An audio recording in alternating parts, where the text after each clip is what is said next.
From the Presidential Palace, Manila, Dateline, Malacanang.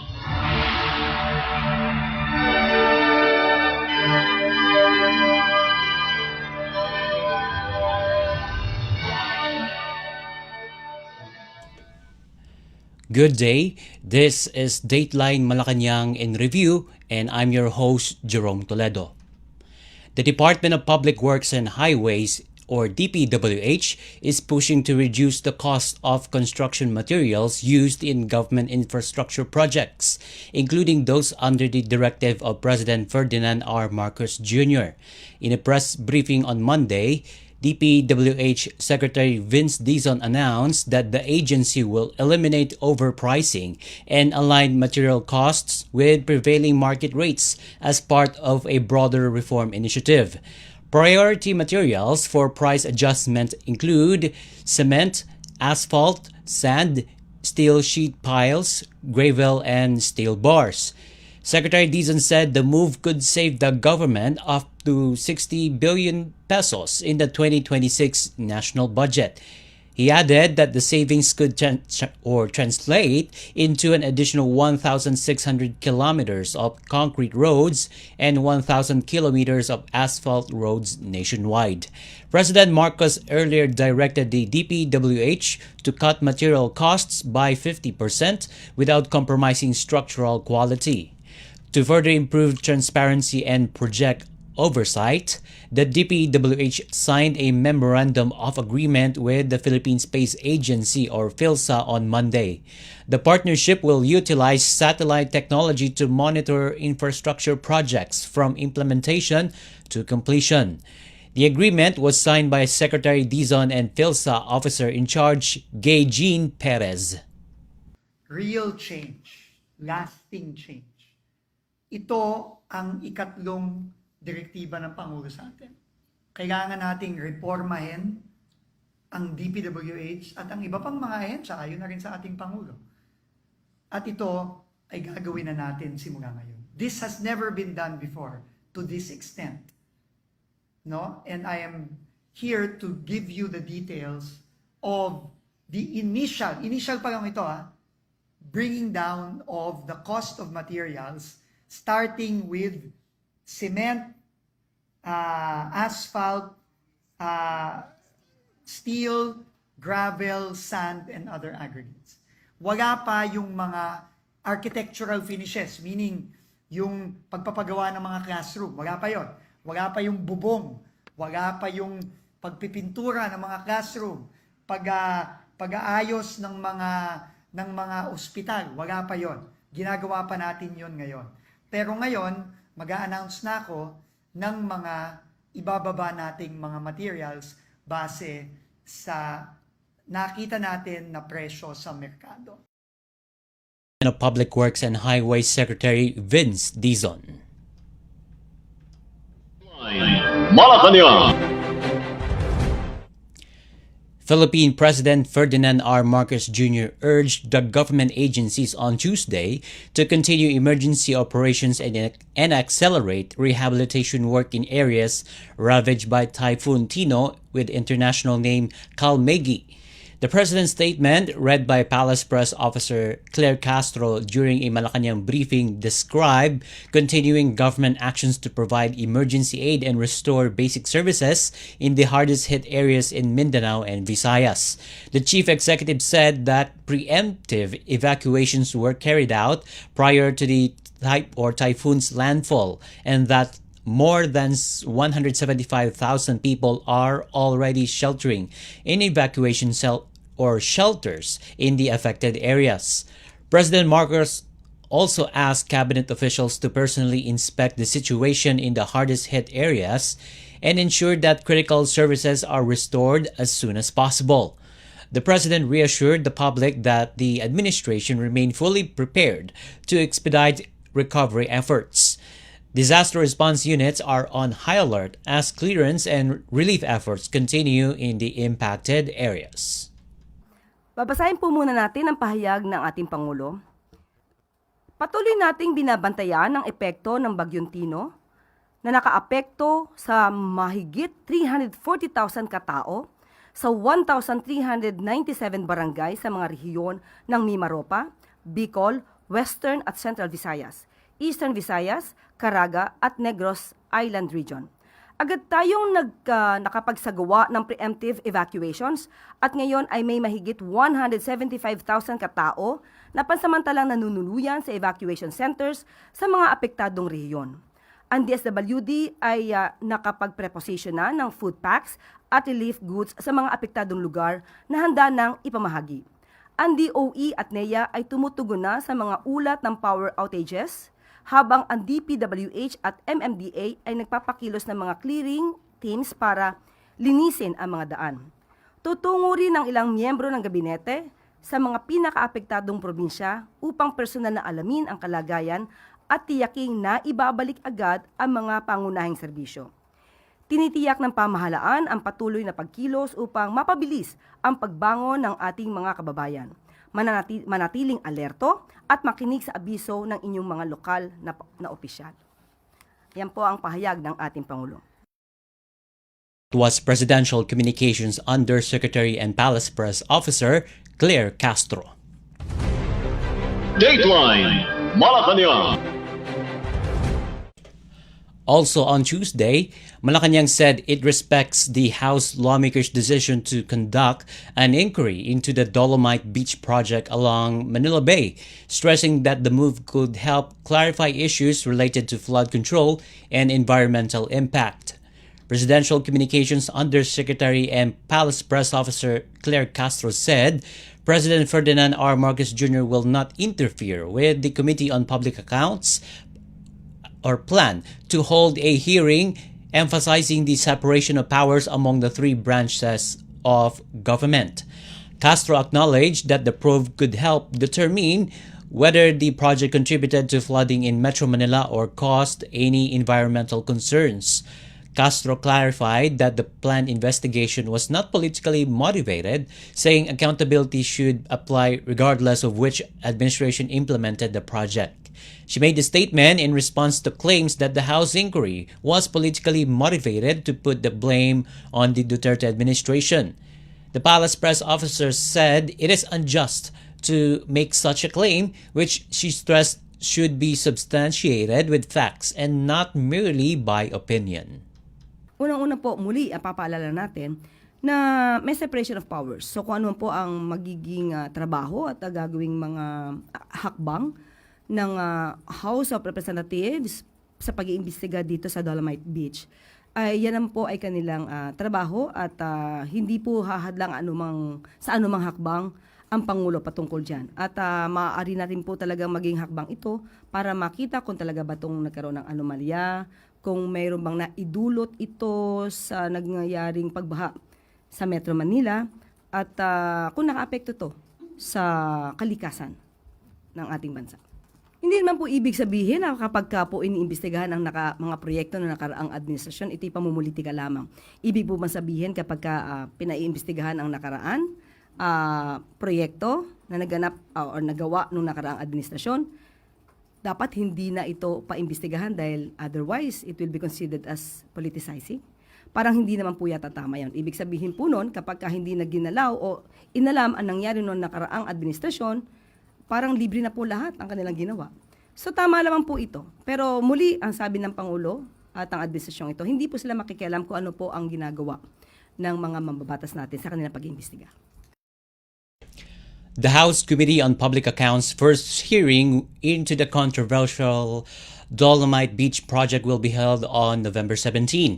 The hearing will focus on determining the necessity of the project based on the Manila Bay Sustainable Development Master Plan and the Supreme Court's continuing mandamus for the rehabilitation of Manila Bay. Dateline Malacanang.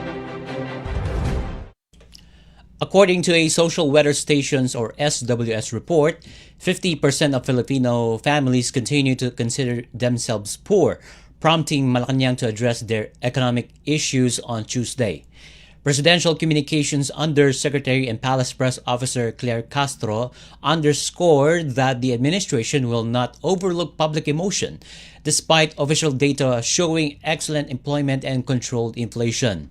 The September 2025 SWS survey showed a modest increase from 49% in June, with respondents citing inflation and rising commodity costs as the primary factors for their impression of poverty. Castro said the Palas views SWS polls as subjective indicators of well-being and will cross-check with official Philippine Statistics Authority or PSA data to obtain an objective income-based picture.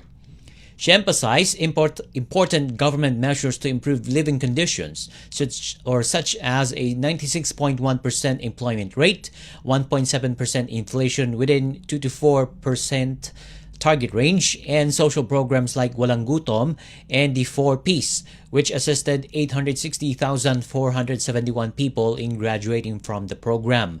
The palace stated that the poll results will be used to fine-tune policies targeted at reducing inflation and poverty, demonstrating the administration's dedication to responsive governance. Unang-una po, alam naman po natin ang survey ng SWS ay subjective indicator of well-being. At aaralin po kung saan ito nanggagaling at kung may kakulangan at kung saan may kakulangan. At aalamin din po ang pinaka-official data mula sa PSA na siyang gumagamit ng objective and income-based measure. So sa ating pagkakaalam, at ito naman yung nasa datos na rin po, ang Pangulo po at ang administrasyon na ito ay talagang gumaganap para po maiangat ang buhay ng bawat Pilipino. Nandiyan po ang report na mayroon po tayong 96.1% na pagtaas. Ang employment rate po natin ay nasa 96.1%. At pati po ang inflation rate, 1.7%. Ito po ay within the projected target ng 2 to 4%. At nandyan din po ang programa ng DSWD, yung Walang Gutom, kung saan po sinasabi niyo yung hunger among beneficiaries drops 7.2%. Nandyan din po ang Kalahi CIDSS na programa ng DSWD. Ang tawag dito ay Kapit Bisig Laban sa Kahirapan, Comprehensive and Integrated Delivery of Social Services. Kasama na rin po ang Sustainable Livelihood Program ng DSWD. At alam din po natin na 860,471 members na po ng 4Ps ang gumraduate. At sila po ay, kumbaga, ay nakagraduate na sa kanilang kahirapan at sila po ay naalis na sa 4Ps program. But still, magpapatuloy pa rin po ang Pangulo at ang administrasyon na mapagaan pa po ang kabuhayan ng bawat Pilipino. Kaya nga po, aaralin po ito dahil sabi nga po natin, ang SWS survey ay subjective po. Subjective indicator of well-being. So, mas gugustuhin po natin na makita yung pinaka-official data from the PSA. But still, hindi po naman ito magbibingi-bingihan ng gobyerno. At lahat naman po ng ating madidinig ay pakinggan po para mas maging maganda pa po ang serbisyo ng pamahalaan sa ating mga kababayan. Presidential Communications Undersecretary and Palace Press Officer Claire Castro. Dateline Malacanang. Philippine President Ferdinand R. Marcos Jr. has advised all government agencies to keep their Christmas and New Year's celebrations simple and meaningful, in sympathy with Filipinos still recovering from recent catastrophes. Presidential Communications Office Undersecretary and Palace Press Officer Claire Castro said Wednesday that the reminder, issued in collaboration with the Department of Budget and Management or DBM, intended to promote empathy and restraint as the country approaches the holiday season. She said the advisory reflects the administration's compassion for communities affected by a series of natural disasters, including recent earthquakes in the Visayas and Mindanao, as well as typhoons that wreak havoc throughout numerous provinces. The reminder comes as Typhoon Tino, with the international name Kalmegi, the Philippines' 20th tropical cyclone of the year, slammed Visayas and Mindanao, causing flooding and displacing thousands of families. Kasunod ng mga sakuna sa bansa, paalala ni Pangulong Ferdinand R. Marcos Jr. at ng DBM sa ahensya ng pamahalaan, gawing simple ang pagdiriwang ng holiday season. Ilang araw bago magpasko, pinaaalalahanan ni Pangulong Marcos Jr. at ng Department of Budget and Management o DBM sa pangunguna ni Secretary Amenah Pangandaman ang lahat ng ahensya ng pamahalaan na gawing simple at makabuluhan ang Christmas at year-end celebrations. Bahagi ito ng pakiisa ng administrasyon ni Pangulong Marcos Jr. sa taong bayan na nakakaranas ng maraming pagsubok dulot ng sunod-sunod na sakuna sa bansa. Mula sa lindol na yumanig sa Visayas at Mindanao at sa mga bagyong tumama sa ilang bahagi ng bansa. Paalala sa mga kawani ng gobyerno, mahalaga ang pagdiriwang ng Pasko na may pag-aalala sa kapwa nating patuloy na bumabangon at nagsisimulang muli mula sa maraming kalamidad na tumama sa bansa.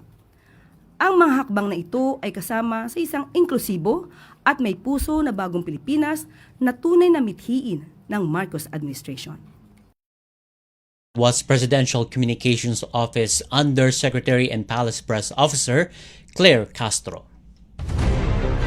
Dateline Malacanang. Malacanang on Wednesday said there is a need to review the implementation of more than 500 flood control projects in Cebu to ensure their effectiveness and the proper use of government funds. Palace Press Officer Claire Castro said that from 2016 to 2022 alone, around 343 flood control projects were implemented, with 2 of them being terminated. Castro noted that under the Marcos administration, there are around 168 flood mitigation projects, with 55 still ongoing. She said the flood control projects implemented under the Duterte administration should have been working by now. Sa ngayon po, meron po tayong initial data na nakuha mula sa DPWH website. Since 2016 to 2022, lumalabas po na 343 flood control projects ang nagawa. 2 po ang terminated dito. At ito na may makikita niyo po sa DPWH website. At sa panahon po ng 2023 to 2025, meron pong 168. At ang ongoing pa po ang 55. Pero kanina lamang po, bago po tayo sumalang po dito, ay mayroong pinadala po si Sec Vince ng latest data. At yun po ay mayroon pong mga flood control projects, hindi lamang po sa Cebu, kundi sa ibang mga rehiyon, at ipiprint lang po namin at ibibigay po sa inyo. Made the statement following Typhoon Tino, or international name Kalmegi, which triggered widespread flooding in Cebu. Cebu Governor Pamela Baricuatro lamented that the province continues to experience extreme flash floods despite the allocation of 26 billion pesos for flood control initiatives. Castro said the palace welcomes any data or information related to the flood control projects that Baricuatro may provide. Yun din naman po. Yan po ang dahilan kung bakit po nagpapaimbestiga ang Pangulong Marcos Jr. Dahil nakita niya po yung epekto, may mga budget na inilaan para dito pero parang hindi gumagana. Kaya mas maganda po na kung siya man po ay nagagalit, yan din po ang nararamdaman ng Pangulong Marcos Jr. At kung meron po siya pang mga alam, may mga facts, may mga data rin po, si Governor para dito mas na makakatulong sa ating gobyerno para mapanagot ang dapat mapanagot, yan po ay welcome. At hindi lamang po sa panahon ni Pangulong Marcos Jr. ng mga flood control projects ang dapat malaman. Dahil lumalabas po kanina yung initial data natin ay 343 flood control projects ang nagawa since 2016 to 2022 sa Cebu. Mula sa 1st District, 2nd District, 3rd, 4th, 5th, 6th, 7th hanggang sa city. So dapat din po itong makita dahil kung meron pong 343 flood control projects noon pa man, dapat po sana ay gumagana ito. So pagtulong-tulungan po natin mahanap ang dapat na papanagot sa mga maanumalyang flood control projects. It was Presidential Communications Office Undersecretary and Palace Press Officer Claire Castro. Dateline Malacanang. On Thursday, Philippine President Ferdinand R. Marcos Jr. approved the declaration of a state of national calamity in response to the widespread destruction caused by Typhoon Tino, international name Kalmegi, and in anticipation of a potential super typhoon. During a situation briefing at Camp Aguinaldo in Quezon City, the president said that given the extent of the areas affected by Tino and those likely to be hit by Typhoon Uwan, he has approved the National Disaster Risk Reduction and Management Council, or NDRRMC's proposal to declare a national calamity. Typhoon Tino battered Visayas and Mindanao with torrential rains and powerful winds, triggering floods, landslides, and displacing thousands. The calamity declaration enables faster access to emergency funds, imposes price controls on essential goods, and expedites the delivery of national government aid to affected communities. Because of the scope of, shall we say, problem areas that has been hit by Tino and will be hit by Uwan, there was a proposal from the NDRMC, which I approved, that we will declare a national calamity, because ilang regions na yan, there will be almost 10, 12 regions that will be affected. So pagka ganun karami, ganun ang scope, then we will really have to, then it is a national calamity. So that gives us quicker access to some of the emergency funds, number one.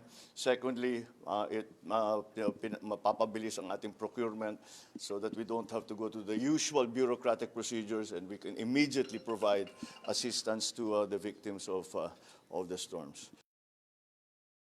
While a tropical depression outside the Philippine Area of Responsibility, or PAR, is forecast to enter early next week, making landfall in Cagayan and impacting much of Luzon.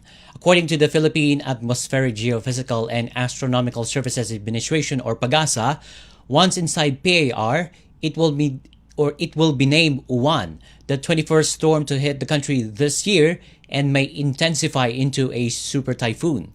President Marcos said response operations are in full swings in the hardest hit areas of Visayas, while preparations are underway for Uwan's expected impact in northern Luzon. National government teams, along with military and police units, remain deployed to deliver aid, restore utilities, and clear roads. The president acknowledged the logistical challenge of balancing ongoing relief efforts in Visayas with preemptive measures in Luzon. The chief executive also expressed concern over the rising casualty count, noting that validation of deaths, missing persons, and damage assessments is still ongoing. President Marcos assured the public that the government will sustain its relief operations while intensifying preparations for the incoming storm. Siyempre, hindi namin iiwanan ng Cebu hanggat lahat na ay in place na. The same thing, but we will do as much as we can to anticipate. Dahil if we anticipate well and we prepare well, marami tayong nagagawa para medyo mas mabawasan ang effect. Pero napakabigat nung nangyari ng Tino.